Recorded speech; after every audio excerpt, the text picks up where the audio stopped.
this traffic jam, dreaming of the green pastures I once ran. Hello and welcome once again to Stuck in Traffic. Your misfortune is our great fortune. So thanks for joining us. Today we've got Chris Kehmeier. Nailed it. Nailed it. Okay, that's a cut. We're good. I've gotten the name right, so it's only downhill from here. So welcome. Thanks for joining us. Thank you. We here at Stuck in Traffic, we always like to start with some, we have quirky sort of icebreakers. So I'll give you a softball to start with. I understand that you moved here when your very brief career in Filipino gay porn came to an end, and I wonder, is that because of your height or you're just too Germanic? Too Germanic. That's what I figured. Yeah. But isn't this a lovely place? Lovely place. For the record, we don't know anything about Filipino gay porn, and I'm fairly certain Chris has never been involved in the adult film industry, but I could be wrong. You never know. That's not the conversation today.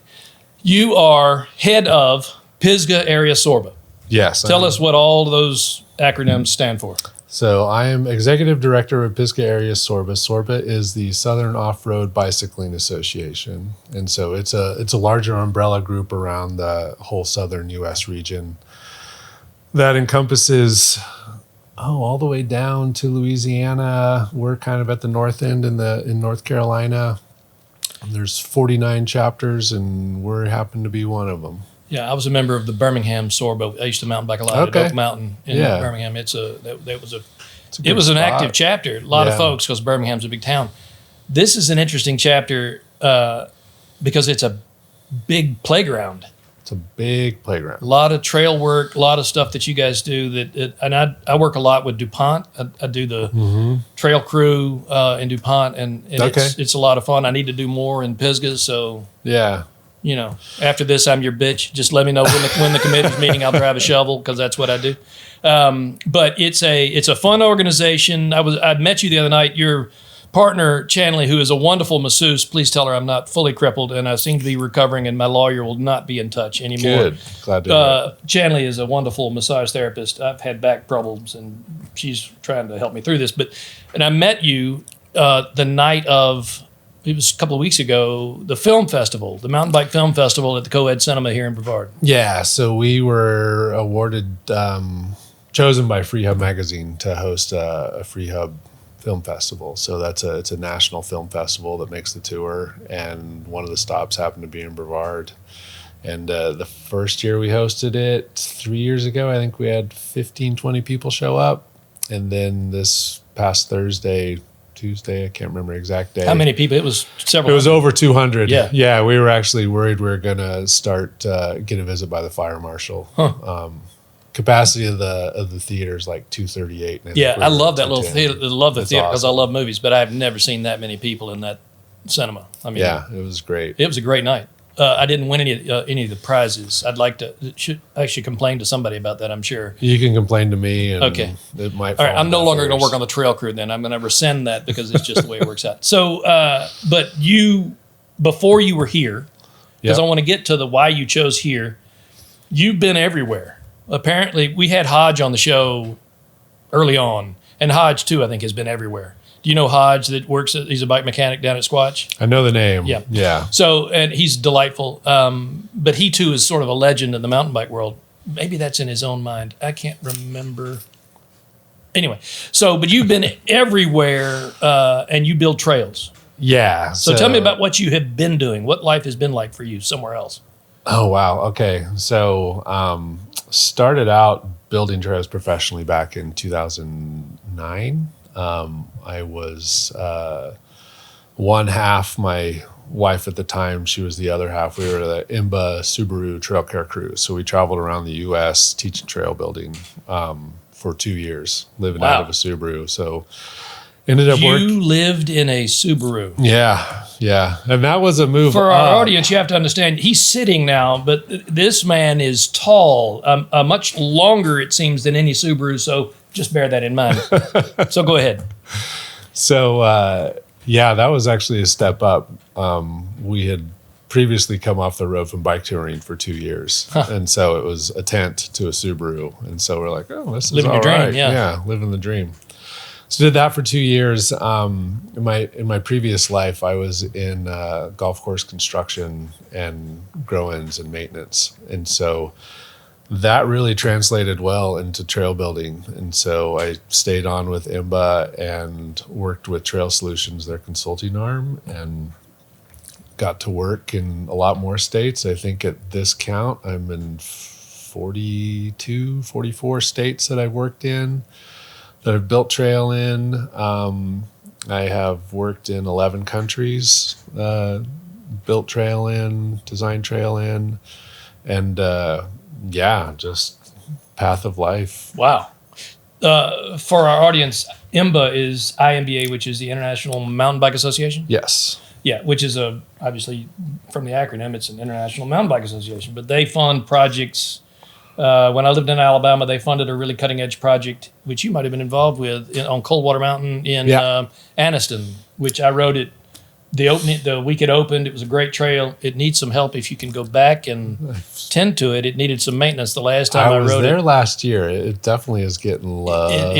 Yeah, good. Anyway, so that's what IMBA is. So the reason I was so excited to have you on is part of the draw for me, a significant part of the draw for me to Brevard.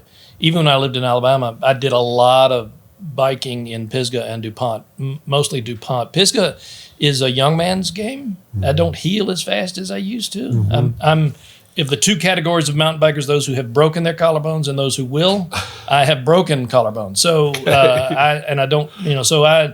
DuPont is easier on an old man than Pisgah, but I still ride Pisgah sometimes, and it's a lot of fun. Yeah. To get lost, so the mountain bike community, I think this little town of 8,000 people has, I moved here from central Alabama, from Montgomery, and we had maybe 2 bike shops total. Mm-hmm. And I don't think there's even one left. I don't think there was any. Are there any left now? But here there are, how many bike shops? There must be 4 or 5 that I can recall. I was going to say a half dozen. It's a lot of bike shops. That number, for a town of 8,000 people. Yeah. So this is it's really a focal point. And I think even George Hincapie, doesn't he ride road bikes and stuff up here too? Doesn't he bring classes of people up here to ride the roads? Yeah, he's in Greenville, so he brings. There's some ex big international pros, roadie pros that live around these parts. Do you judge I don't call them roadie pros. It's the whole spandex. I don't do spandex. So and maybe it's because of my body type. Maybe I'm just not suited for spandex. So I just call them spandex warriors. I mean, they just, they love it. Anyway, that's an aside. It's just something whatever makes you comfortable. Whatever, yeah. And apparently spandex does not make me comfortable. It's like 20 pounds of sugar in a 5-pound bag.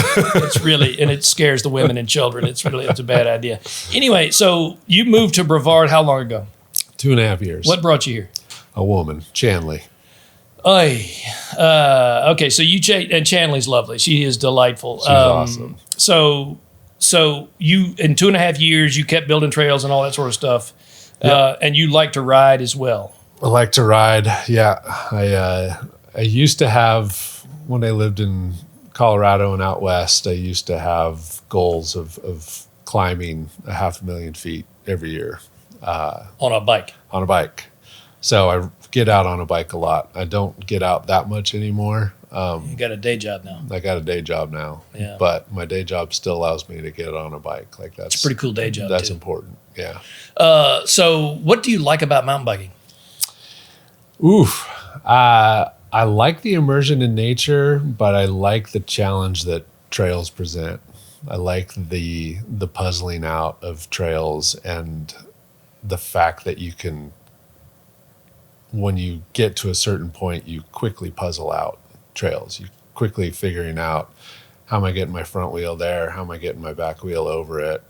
For me, how am I ducking under that branch while I do both? And so I think for me, I tend to enter, I get in a good flow state. Yeah. Mountain biking. I've always thought of it as sort of a meditative, when people ask, it's a meditative, it's like, I'm assuming, I don't downhill ski, but I'm assuming it's like downhill skiing. And people always say, who don't ride, people always say, "Oh, that must be so dangerous," and it probably is. I mean, people break things. Everybody's broken stuff, but there is a flow. Mm-hmm. So even like in Oak Mountain, and I have found it here too, but there were a series of trails at Oak Mountain in Alabama where if I'm riding at the right speed, I'm actually brushing the trees with my arms as I go by, because if I don't feel the bark on my arm, I've missed the line, and I'm either going too fast and I'm not gonna hit the line, or I'm too slow and I'm gonna have to do something else. So, but it's a slalom and it's a dance, Mm-hmm. and as long as you know it, and it becomes sort of not a zen, but it becomes a sort of a meditative thing, and it's just delightful because the rest of the world Disappears. it just evaporates Yeah. in such a fabulous way. Yeah, it's a beautiful thing. And I've ridden enough road bike to understand that the world doesn't evaporate when you ride a road bike. It really doesn't. And the trucks just keep coming, and they're big, and they don't like you on the road. But on a mountain bike, it is, or a gravel bike, I'm assuming maybe the same thing. But there is a dance to it. Yeah, there's a dance to it. There's an intimacy with nature with it. Like, there's a lot of cool parts for me that I get from mountain biking, and that flow state, that zen, that meditation piece is probably one of the biggest that I get. So now that you're in Brevard, you love mountain biking and all that. What makes this such a cathedral of that? It obviously, 1.5 million acres of somebody else's tree farm. Yeah, It helps. It helps. Just the sheer access to the outdoors. I think the access to the outdoors, combined with the mileage of trails and roads and endless opportunities for connections and loops. Like, you could literally go out in Pisgah here and ride a different loop, I would say, every day of the year. You might be going bigger and bigger and bigger to make it happen, but there are endless opportunities. And I'm assuming you have the data to say how many miles of trails there are in Pisgah on any given day. On that any are open. given day, yeah. So Pisgah area Sorba, we maintain upwards of close to 200 miles between here, Turkey Pen, Mills River, and then heading out into Bent Creek, Yeah. up into Asheville. Yeah. And so there's A lot of trails. There's a lot of trail. There's a lot of places to go get lost. And Yeah, I've ridden most of those areas. Turkey Pen, I've done. It's a hemlock restoration. There's a lingering hemlock program because the hemlocks are disappearing. Yeah. So I did a piece on a program that's trying to figure out why some hemlocks are lingering, and I'd hiked in that area a lot. But when you understand, like, you have a different understanding of it because you maintain the trails. So now, even if I ride DuPont, I look at them differently because I've driven a shovel on them. And I don't say that because it's I enjoy doing it, so it's not a cross that I bear. But you look at things differently, and I'm assuming you do too because you've engineered them, and you also because you're a rider. And I've seen your bike. That damn seat post is like this. I mean, I've never seen a man as tall as you ride a bike, but that's impressive. It seems like you would be better suited on one of those old-fashioned bikes that has the big front wheel on it or something. a big penny farthing. Yeah. But once you, so this seems to be a place. Brevard seems to be a place that draws people, not only tourists who want to ride in Pisgah and DuPont and all that sort of stuff, but people who know better, who've ridden places. I just did a Western swing, and I was out in Moab, rode Slick Rock again this year, got caught in a hailstorm again this year on the ride. It's like, okay. But people who mountain bike other places come here. And this this seems to be a draw. These are riders' trails here. Yeah. It's definitely, it's on the map for mountain biking. It has been on the map for years. And, the forest is, constantly moving and reshaping itself with storms that come through. And, but the core of the trails are still there, and So- it's been on the map. How many, you've it begs this question: what's the economic impact? I'm sure you have a rough number. What's the economic impact of mountain biking to Brevard or to Transylvania County or to Western North Carolina or to the National Forest System? Even though it didn't cost us anything to use it, as far as I know. Yeah, you're catching me off on that one. So there's an outdoor recreation economy piece in North Carolina that's pretty sure it's in the billions of dollars. I think it is too. But that's cycling, that's leaf peeping, that's angling, hunting, all those are lumped into there. I'm not exactly sure where mountain biking and cycling fits in there. It's prominent. It's huge. It's a big number. I know there's been some recent studies that just came out of Canton, up off of 40 with just their Chestnut Mountain system, and it's in the tens of millions of dollars just for that area. So, boy wonder. Let's go back to Clark at some point and ask him if he has the data. Clark was a guest on the show. Is a friend of Wes's that it runs the tourism for Transylvania County. Okay. That would be an interesting number to have as we explore if we could chop up, what are the constituent parts and what do they contribute. But you chased Chanley here. You chased a woman to Brevard. Yeah. 2.5 years ago. Yeah. You lived here 2.5 years. What do you think so far? Chanley aside, what do you think of Brevard? This is an awesome place to land. What makes it so awesome? For me, it was the trails, but I think for me, it was the community around the trails that made the landing ridiculously soft. Coming in solo. Great way to put that. Yeah. Like it was such a nice place to come into and just going to trailheads and just having familiar faces. It helped that I had kind of a pre-built community. Chanley's been here for 20 plus years. And so I was able to plug into that. But even outside of that community, just being able to land here, have these really familiar pieces that I've had elsewhere around the world, just created a familiarity for me that just felt safe, felt comfortable. So outside of the biking community and the social stuff, what's your favorite? I mean, what are the constituent parts that makes this such an interesting place? Because there are other towns this size that, in my experience, I've only lived here a couple of years, but in my experience, are not this damn interesting. And they're not, the funny thing is, you can sit. I'm a regular at Morning Social, and I sit at the bar and all the little places around town, and almost without fail, strike a chat. And this goes back to Hannah, because yes, Hannah's at Morning Social, described me the other day as a chatty Cathy. I have not forgotten it, nor have I forgiven it. But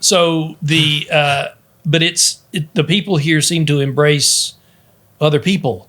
Yeah. And are open to conversation, some of which you don't want. But it's just a quirky little town. It's a quirky little town. It's a fun little town. Like, I love going to catch music across the street at 185. The acts that roll through there, the talent that rolls through there is great. Stunning. And I've had a million, every time I go in, I have a conversation with somebody different that's just a music fan or just passing through, and it's great. So you've built trails outside of other towns that are sort of epicenters like this. Yeah, Anniston's a good example. Anniston. Down in Coldwater. Yeah. So, and I've spent a lot of time in Bentonville, which is, the Walton family does a great job. They just put a lot of money, throw a lot of money at it, which is great. I enjoy it every time I'm out there. And they have a pub, a brew pub, or, where there used to be a church on every corner 10, 15 years ago. Now there's a brew pub on every corner. But I don't sense that's even Bentonville doesn't have this same sort of vibe that I can pick up. Maybe Bentonville's it's larger and it's more tourism and it's more destination oriented, or I don't know what it is, but this is a quirky little place. Yeah, the vibe here is organic. Ooh, unpack that. Tell me about that. So, and I don't want to knock Bentonville. No, neither do I. I love it out there. Because the trails are super fun. The Yes, they are. Walton Family Foundation is Yeah, doing a at phenomenal the mountain, job with them. was it Coley Mountain or Kohler Mountain or whatever the Kohler, mountain yeah. bike? Super First time good. I'd ever ridden a mountain bike preserve. Never even heard of such a thing. Yeah. And it's got trails that it's all on about 100 acres, and you're riding a bike and you got trails going above you, below you, all this sorts of neat complex. So I love Bentonville. Yeah. But what about this place? I think this place, that organic, if we just looked at the mountain biking piece, you can find guidebooks from the 80s to come ride in Pisgah. Really? You can't find those for Bentonville. You can't find those for Coldwater Mountain. Like, you can get them in Moab, which I would say is an organic place.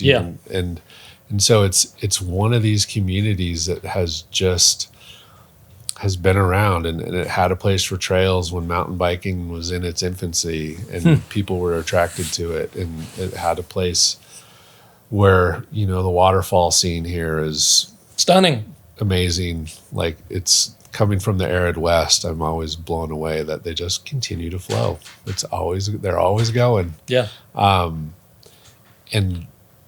And so it's just how it's been created. It's how it's been created. It's how it's been developed and fostered over these decades now, that has created just this organic vibe that's chill, that's quirky, that, everybody kind of has the same mindset. Everybody has the same kind of goals of, I need to go get my tree on today, and they're gonna Get my tree on. They're gonna go get in the forest one way or the other, Yeah. and Yeah, and there's I had a great conversation with my youngest child, who we talked at length about the difference or the distinction between comfort and peace. So, in many ways, I think that's applicable here. The mountains for some bring comfort. And the little town, Brevard is a little town. It's very comfortable. It's you just know people, and it's just a comfortable place. But the element of peace is more difficult, and it has to be a more purposeful pursuit, I think. But the same way we talked about biking earlier, that Zen, that meditative state, or whatever, that peace. To have, essentially 1.5 million acres in your backyard to wander around in, which for most of the year you're alone. For most of the year, I can, even in DuPont, which is smaller, but every time in Pisgah, I rarely see anybody. Mm-hmm. That's nice. Yeah. You have your own personal playground. Even on busy weekends, you can get away from the crowds if you want to. If you want to. Yeah. And then you can get back into the crowd. So we've talked about 185. We've talked about the food scene, which is really interesting. You have buddies that come in, obviously, from your previous work experience or life experience, whatever. And now that you live here, and they're going to come in and say, hey, we want to ride and all that. What's their take? How many of them decide, hey, I want to fucking move here? And I think this is great. So I had two groups of friends just come over. I wrapped up contracts in Finland before taking this executive director job. And I had two groups of friends come over from Finland in October to visit here. And minds were completely blown. Huh. I mean, being able to walk downtown, go have dinner, grab a beer, go back to the house, shower up, ride bikes over to 185, catch some music, ride bikes into the woods the next day to go for a ride. Like, it's fun being here because I get to play host a lot. Yeah, I bet. It's on the map, definitely nationally. And so I have a lot of friends from other states that, will reroute their trips and park a van in the driveway and make it happen. But then, like, the friends that came over from Finland, that was it was really fun to host them and just see their eyes just pop open. And one of them, we timed it for Halloween, and he was just in heaven, like walking around the closed streets with all the trick-or-treaters around. So the Finnish people don't do the trick-or-treat. They don't do Halloween. They do some dress up. It's starting to catch on there, but yeah, they don't do it too much. And like he was blown away by it. So how do we? And this is a rhetorical question to some extent because I don't expect you would have an answer to this. But how do we draw more of an international crowd? The mountain biking crowd, even in like a couple of the films from the film festival the other night, the gal went to the Philippines because that's where her dad was from. Yeah. That's interesting. So how do we promote more international tourism for people because mountain biking is such a niche thing anyway. It's not like it's, but there's a draw to little towns like this. I think that'd be fun. How do we do that? I think it's highlighting not only the trail experiences that we have, because the trail experiences we have are that really old school organic piece, like you were saying earlier. Like, Pisgah's the place for young man's game, young rider's game. Yeah. DuPont's a little bit more mellow. Well, you can say it. It's the old man's game. Yeah.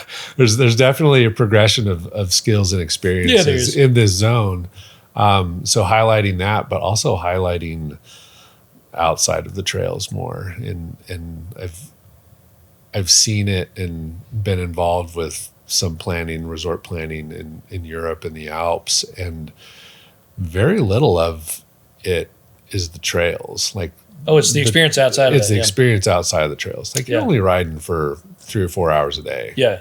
Yeah. And you've got to be drawn to the other stuff, which I think Brevard does a great job with. I think they do. Yeah, I think they do. And they have those amenities. They have those pieces already in play. So how would you like to spend more money on the in-town trail network, though? How would, you seem like a tall guy that swings a big hammer. How do I get you to engage with whoever it is that's holding up the Acoustic Trail process?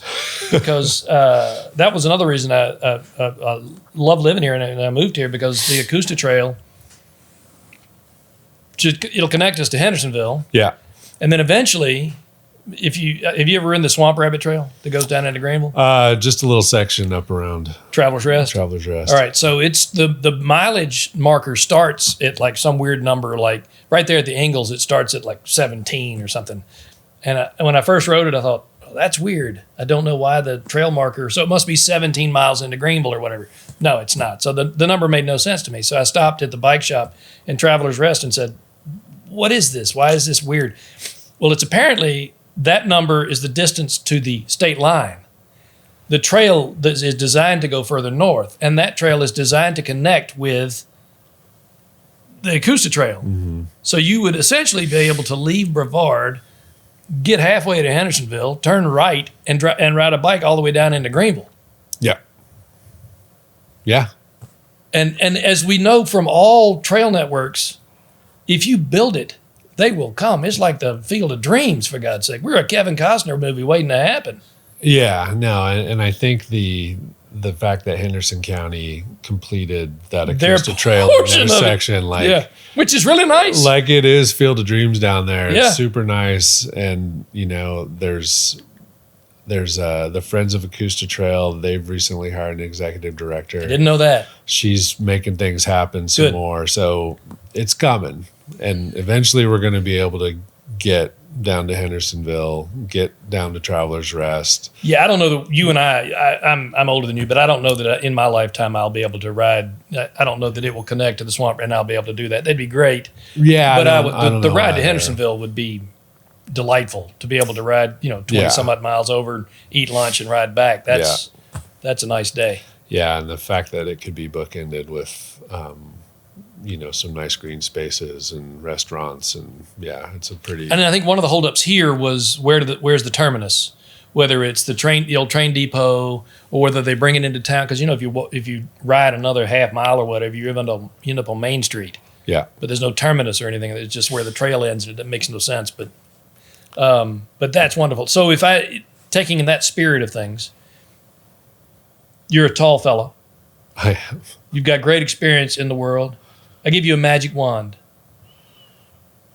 What would you change about Brevard? If you could change anything, what changes would you make to make this a better place for the people that are coming behind us?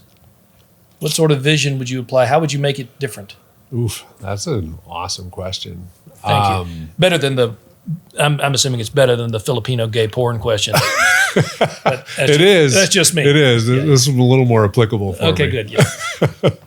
we do the best we can. Yeah, you know. But we like the magic wand question because part of the reason I'm engaged in this process is because it's a quirky little town, and Brevard. Most towns have done it. Most cities have done it. This visioning process and all that.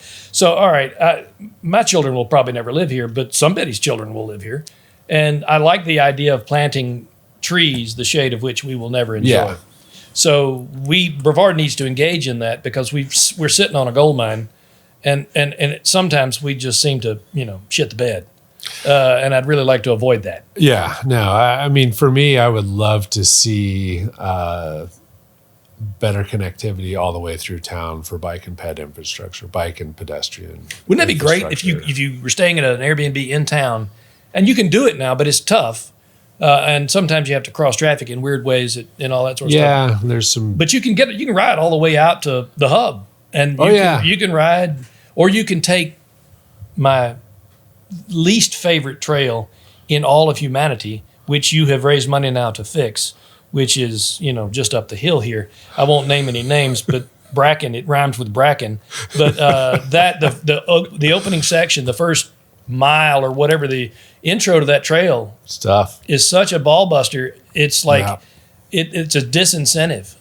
But now you've apparently committed to repairing that, which is wonderful because I love that access because you can apparently, although I've never gotten past the first section because I'm an old man and it's like I'm not even gonna hike a bike this and it's just not gonna happen.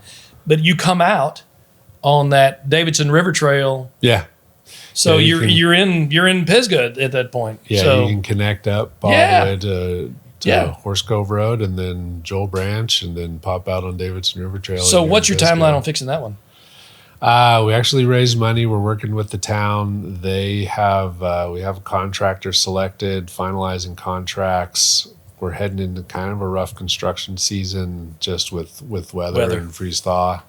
So probably breaking ground maybe April. a little bit this winter and then get wrapped up by spring.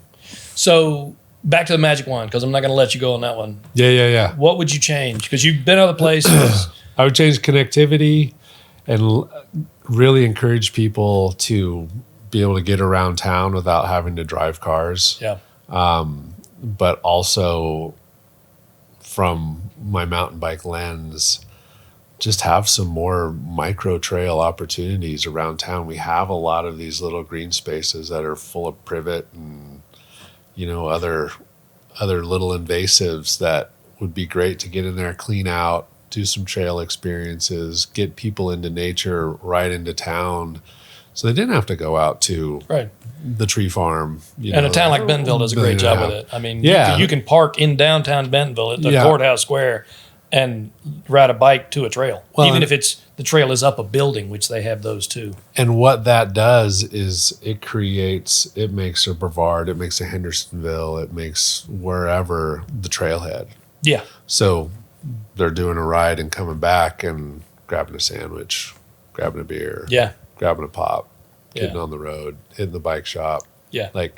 And that's what having better connectivity would get us is a little bit more of an economic driver with that piece.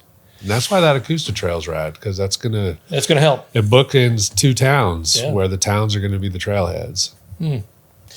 Chris Kehmeier, a tall man with a sordid past in an industry we really can't mention, but he builds trails. He runs Pisgah Sorba. He's got great ideas about why we like it here. Well, certainly why he likes it here, although Chanley's delightful, and that was probably worth the trip too. Who knows? I'm not going to comment on that because she's my massage therapist, and I would pay for that dearly, and it would be painful. But thank you for joining us. My pleasure. You're delightful. You're a nice guy to know. I hope we get to be friends. Yes, for sure. Thank you again for getting stuck in traffic. We've got a great slate of guests coming up. Boy Wonder does a great job with the technical stuff, always. And Brother Danny, oh my God, the residential hot mess here. He does a great job too. And for all three of us, thank you for joining us. It's a pleasure to be storytelling about such an interesting place. We hope you get stuck in traffic again soon. Thank you a lot. Oh, I'm stuck here in this traffic jam, dreaming of the green pastures I once ran. The road ahead's a snail's slow dance. This highway's robbed me of my chance.